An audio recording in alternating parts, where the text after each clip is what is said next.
这条件不算过分，在能力范围内，在下可以答应出手相助。这3面阵盘乃是在下亲手炼制，若日后黄风谷有难，激发此物便可传信于我，我自会出手。道友为何会心专一？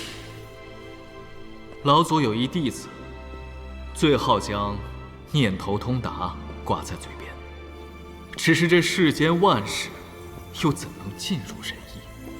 所求的，无非是自己的心安罢了。此事已了，老祖保重吧。韩某告辞。韩立回到阁楼时，天色已经擦黑。1楼厅堂内灯火通明，吕洛和火龙童子正分坐两侧，面前的茶已换过2遭，显然等了不少时候。穆佩林端坐一旁作陪，素手添茶，举止从容，虽修为不高，却将女主人该有的礼数做得滴水不漏。见韩立推门进来，他立刻起身迎上，轻声问：“公子可还顺利？”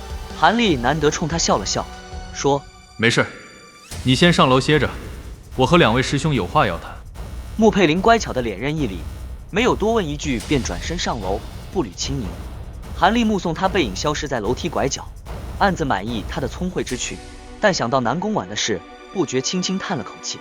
吕洛见他这般神情，不禁调侃道：“怎么，韩师弟也儿女情长起来了？”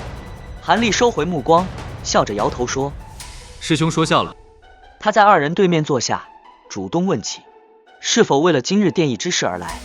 吕洛笑容微收，点头说：“他们已经向盟里传了信，也通知了城中的天道盟道友。大部分人都明白覆巢之下无完卵的道理，愿意在援军到来前先助9国盟抵挡一阵。不过临时补偿自然是少不了的，这一点9国盟也不能小气。”韩立说：“既然如此，还有什么好商量的？他自会出力拒敌。”火龙童子却在一旁插话说：“正魔2道突然联手找上门来，说了番话，让他觉得不得不防。”吕洛接着解释说：“正魔2道的担忧也很直白，怕9国盟借这次法师入侵的机会，暗中削弱其他势力的实力。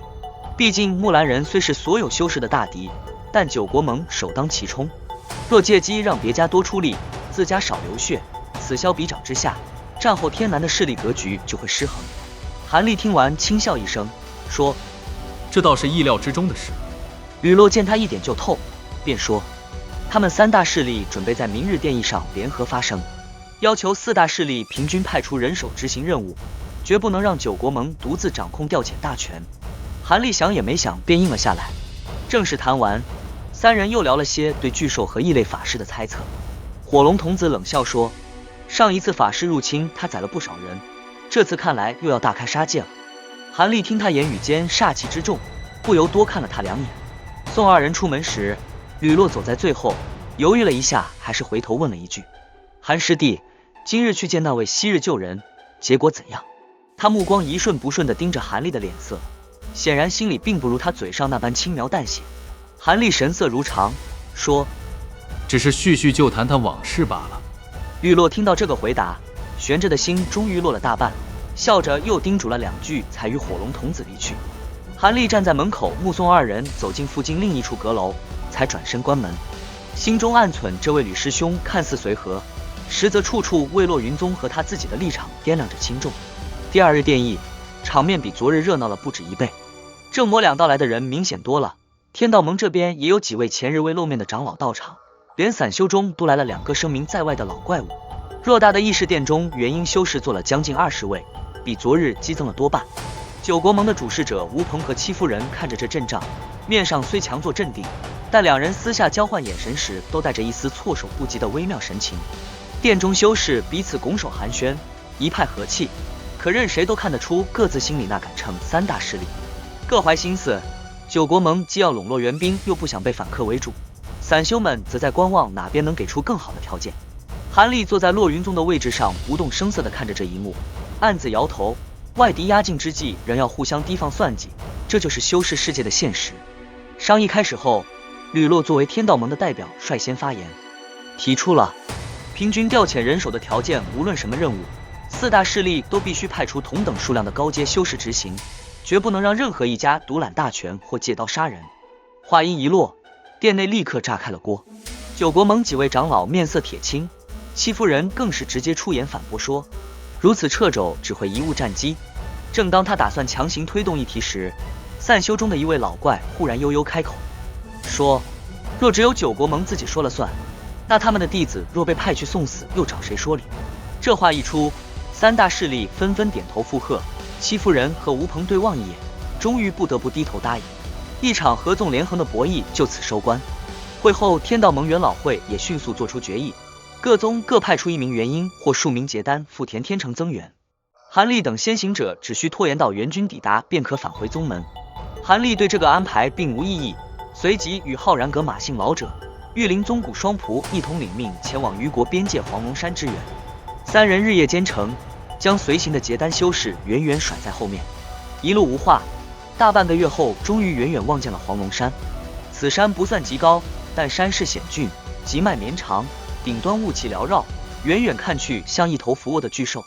此刻，整座黄龙山已开启了禁制大阵，方圆数十里都被浓稠的绿色怪物笼罩，雾气翻涌如海，沉沉压下。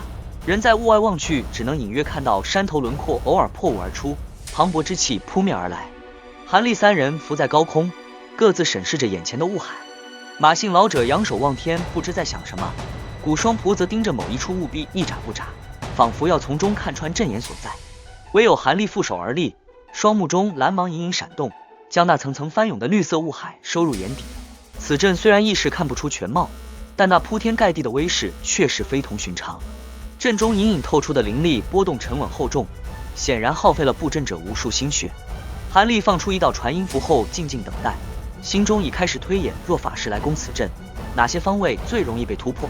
片刻后，绿雾深处白光闪现，雾海向两侧翻滚分开，露出一条狭长的通道。4道金虹从中飞出，3男1女在韩立等人面前落下。为首中年道士冲云子恭敬行礼，自报家门后，又介绍身后同胞兄弟是黄风谷慕容兄弟。韩立听到慕容兄弟4字，目光在他们脸上一转，随口问起：聂莹可好？慕容兄弟又惊又喜说：前辈认识聂师姐。韩立笑眯眯说：不久前才刚见过。又说：你们2人似乎不认得我了，不过当年只是一面之缘，没有印象也正常。慕容兄弟对望一眼，只觉眼前这位前辈确实眼熟，却怎么也想不起在何时见过，一时惊疑不定。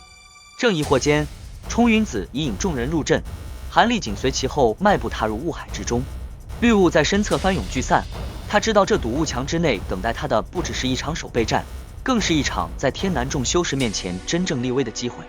旁人看清也好，失望也罢，一切等法师大军压境之时自有分晓。